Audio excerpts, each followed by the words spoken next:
Hello friends, welcome to our YouTube channel option statistics. তো friends, আমরা এখানে দেখতে পাচ্ছি এটা নিফটির ডেইলি চার্ট এবং মার্কেট ফাইনালি 22,500-র উপর কিন্তু আজকে ক্লোজিং হয়েছে। এবং আজকের ডেইলি ক্যান্ডেল যদি আমরা দেখি, মার্কেট কিছুটা গ্যাপ আপ ওপেন হয়েছিল অলমোস্ট 600-এর কাছে, এবং সেখান থেকে 600 টাচ করার পর কিন্তু মার্কেট ক্যাজুয়ালি কিন্তু নিচে এসছে। নিচে আসার পর এক্স্যাক্ট কিন্তু এই যে 300 লেভেল, 22,300 লেভেলে কিন্তু মার্কেট রিটেস্ট করে আবার কিন্তু এই যে লেভেল আছে, এই লেভেলে কিন্তু ক্লোজিং দিয়েছে। এবং আজকের ক্যান্ডেলে আমরা এখানে দেখতে পাচ্ছি ইজিলি যে এখানে একটা বুলিং প্রেশার এখানে কিন্তু আমরা লক্ষ্য করতে পারছি, কারণ মার্কেট ডাউন সাইডে ফল করেছিল মোটামুটি 200-300 পয়েন্টের কাছে ফল করেছিল 600 থেকে। এবং সেখান থেকে মার্কেট কিন্তু আবার এখানে কিন্তু রিকভারি এসছে এবং একটা বাউন্স ব্যাক হিসেবে ক্যান্ডেল হিসেবে আমরা এটাকে লক্ষ্য করতে পারছি। তো অন অ্যান এভারেজ এটা গুড থিং 500-এর উপরে ক্লোজিং দেওয়া নিফটির। এবং ডেইলি ক্যান্ডেল রেসপেক্টে আমরা দেখলাম জিনিসটা, এবং আওয়ারলিতে আমরা যদি দেখি, আমাদের যে আপসাইডে যে রেজিস্ট্যান্স ছিল 22,500 বা 520, যেটাই আমরা দেখছি, তো এই লেভেলটার উপরে কিন্তু আজকে ক্লোজিং দিয়েছে। অতএব অলমোস্ট ডে আয়ের কাছে কিন্তু ক্লোজিং হয়েছে মার্কেট। তো এখানে কিন্তু চান্সেস থাকবে পরবর্তী দিনে, অর্থাৎ নেক্সট ট্রেডিং দিন আমরা কালকে বলতে পারি যে এখানে কিন্তু একটা গ্যাপ আপের সম্ভাবনা থাকবে। অবশ্যই 600 লেভেলটার উপরে কিন্তু মার্কেট ওপেন হওয়া উচিত। এবং আজকে আমরা দেখতে পাচ্ছি যে এই লেভেলটা এখনও পর্যন্ত কিন্তু ব্রেকআউট করতে পারেনি আজকের সিনারি অনুযায়ী। তো ডাউন সাইডের জন্য এইখানটা আমরা একটা ট্রেন লাইনও আমরা পেয়েছি। তো ডাউন সাইডের জন্য ট্রেন লাইন পাচ্ছি। তো 600 উপরে যদি মার্কেট কালকে গ্যাপও ওপেন হয়, তো সেক্ষেত্রে কিন্তু 800, 22,800 পর্যন্ত এখানে একটা প্রসপেক্ট থাকবে। অতএব অলমোস্ট 200% একটা কিন্তু আপসাইডে একটা প্রসপেক্ট থাকছে। আদারওয়াইজ মার্কেট কিন্তু এইখানটায় এই ট্রায়াঙ্গেল একটা শেপ কিন্তু এখানে একটা রেঞ্জ প্যাটার্ন এখানে বানাতে পারে মার্কেট, এবং তারপরে কিন্তু একটা ব্রেকআউট অথবা ব্রেকডাউন কোনো একটা ডিসিশনে আমরা আসতে পারবো। ঠিক আছে, তো আমরা দু ধরনের জেনারেলি মার্কেট দেখতে পারি কালকের জন্য। মার্কেট এই যে প্যাটার্নটা করেছে এই প্যাটার্নের কাছে, এবং ডাউন সাইডের জন্য অবশ্যই এই ট্রেড লাইনটা আমরা ইম্পর্টেন্স দেবো।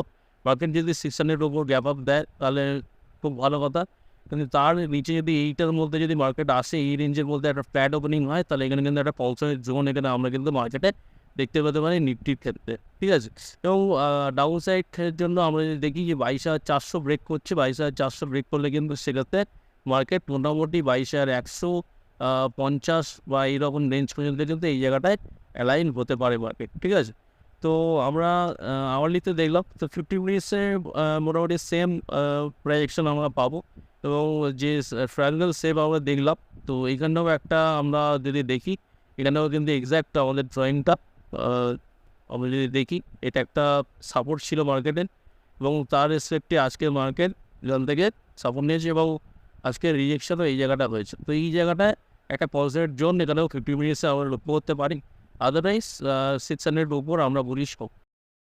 তো এটা নিফটি ব্যাংক যদি আমরা লক্ষ্য করি, আজ ফাইনালি কিন্তু নিফটি ব্যাংক আমরা যদি দেখি, আজকে হাই করেছিল নিফটি ব্যাংক 254, 48,254 একটা আজকে কিন্তু হাই ছিল। এবং 48,200 লেভেল আমাদের কাছে টার্গেট হিসেবে ছিল মার্কেটে।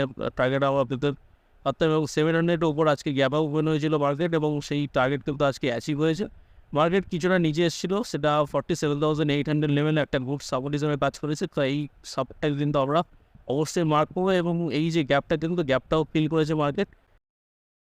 এইটার 48,200-এর উপর মার্কেট এখনও পর্যন্ত কোনো ক্যান্ডেল ক্লোজিং দেয়নি।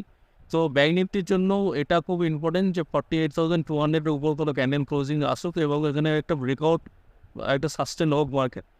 যতক্ষণ না 48,200-এর উপরে কোনো ক্যান্ডেল ক্লোজিং হচ্ছে, ততক্ষণ কিন্তু মার্কেট এখানেও একটা ডাউনফল এবং একটা নতুন লো এখানে ক্রিয়েট করতে পারে 47,600 পর্যন্ত বা 700 পর্যন্ত একটা নতুন কিন্তু একটা লো এখানে কিন্তু ক্রিয়েট করতে পারে, এবং এই জোনটাতেও একটা কনসলটেশন আমরাও দেখতে পেতে পারি মার্কেটে। ঠিক আছে, তো এটা 50 মিনিটসের রেসপেক্টে আমরা দেখলাম। তো আওয়ারলিতে আমরা যদি দেখি, আওয়ারলিতে অলমোস্ট আমাদের যে অল টাইম হাই ব্যাংক নিফটিতে, সেই হাইয়ের কাছে কিন্তু মার্কেট দাঁড়িয়ে আছে। এবং এখান থেকে যদি ব্রেকআউট হয়, অবশ্যই 49,000 পর্যন্ত অবশ্যই আমাদের টার্গেট থাকবে। এবং তার জন্য মার্কেটকে এখানে 48,200-এর উপর যদি গ্যাপ ওপেন হয় মার্কেট, সেক্ষেত্রে একটা চান্সেস থাকবে অনেকটাই যে 48,800 অথবা 49,000 পর্যন্ত একটা র্যালি আমরা পেতে পারি। এবং আদারওয়াইজ আমরা এখানে দেখতে পেতে পারি যে একটা রেঞ্জ বাউন্ড এখানে 400 পয়েন্টসের একটা রেঞ্জ বাউন্ড মার্কেট আমরা এখানে লক্ষ্য করতে পারি, ঠিক আছে। তো ডেলি ক্যান্ডেল যদি আমরা দেখি, ডেলিতেও এখানেও একটা আমরা নিফটির মতো প্রাইস অ্যাকশনই দেখতে পাবো। তো এটা হচ্ছে ডেলি ক্যান্ডেল। তো অলমোস্ট এই ক্যান্ডেলও আমরা দেখতে পাচ্ছি যে মোটামুটি ফুল প্রেশার এখানে এই ক্যান্ডেলে আছে, কারণ 47,800 পর্যন্ত মার্কেট আসার চেষ্টা করেছে এবং তারপরে কিন্তু সেখান থেকে মার্কেট রিকভারি করেছেন এবং 48,000-এর উপর ক্লোজিং হয়েছে, এটা কিন্তু গুড। তো এই ক্যান্ডেলটার আমরা ওপেন এবং হাই এন্ড ক্লোজিং যে আমাদের আছে সেটা কিন্তু আমরা অবশ্যই মার্ক করব এবং এই যে ক্যান্ডেলের ব্রেকআউট এবং ব্রেকডাউনে আমরা কিন্তু কিছু ট্রেড প্ল্যানও অবশ্যই করতে পারি। তো মার্কেট দেখার বিষয়, এর উপরে যদি গ্যাপ ওপেন হয় তাহলে কিন্তু একটা ব্রেকআউট আউটের চান্সেস থাকবে। আদারওয়াইজ এই ক্যান্ডেলের মধ্যে কিন্তু একটা ছোটো ইনসাইড ক্যান্ডেল বা এরকম কিছু ক্যান্ডেল প্যাটার্ন কিন্তু আমরা এখানে দেখতে পেতে পারি কালকের জন্য মার্কেটে, ঠিক আছে। তো আজকের ভিডিওটা এই পর্যন্ত। যদি ভিডিওটি পছন্দ হয় অবশ্যই লাইক করবেন, বন্ধুদের সাথে শেয়ার করবেন। আজকের ভিডিওতে আমরা আলোচনা করলাম কালকের জন্য নিফটি ব্যাংক নিফটি কীরকম থাকতে পারে, কোন প্রস্পেক্টে আমরা কি ডিসিশন নিতে পারি। তো যদি ভিডিওটি পছন্দ হয় অবশ্যই বন্ধুদের সাথে শেয়ার করবেন এবং চ্যানেলটিকে সাবস্ক্রাইব করতে ভুলবেন না। Thank you so much.